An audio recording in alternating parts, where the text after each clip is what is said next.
Welcome to the deep dive. Today, we're jumping into a really classic piece of Japanese folklore, the story of Momotaro. That's right. We've got some great sources that, give us the story, but also dig into the cultural background a bit. Yeah, and our mission really is to figure out why this story, which seems kind of simple on the surface, boy born from a peach, fights ogres, why it's stuck around for so long, and what it tells us. It's always surprising, isn't it, how these folk tales, these children's stories, can hold so much weight. Totally. Okay, so let's lay on the basics. You've got this old couple, right?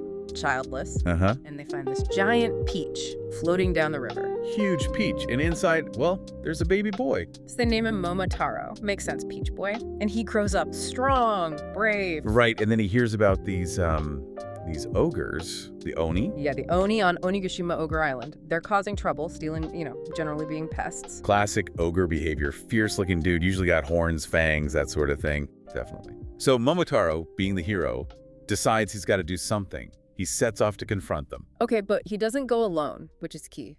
On the way, he meets a dog. A talking dog, yeah. And then a monkey and a pheasant, also talking. Right. And he shares his food, these special dumplings, and they agree to join him. So they all head to Onigashima together. It's this team effort. They fight the ogres, win, and bring back all of the stolen treasure. Happy ending for the villagers. It really is a quintessential good versus evil narrative, isn't it? Absolutely. But let's talk about that peach for a second, his origin.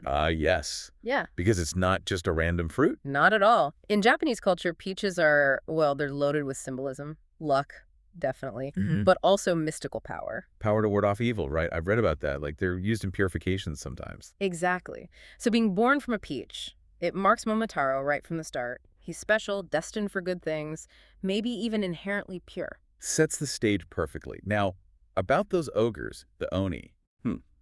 They're the baddies in this story, no question. Causing trouble, hoarding loot.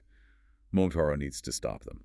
But interestingly, Oni in wider Japanese folklore aren't always purely evil, are they? Sometimes they're more complex. That's true. Sometimes they can be like tricksters or even figures you learn a lesson from after defeating them. But here, in Momotaro, they're pretty clearly the antagonists. Which works well for the story's message, especially for kids. Good guys, bad guys, clear distinction. It does make the moral compass very clear.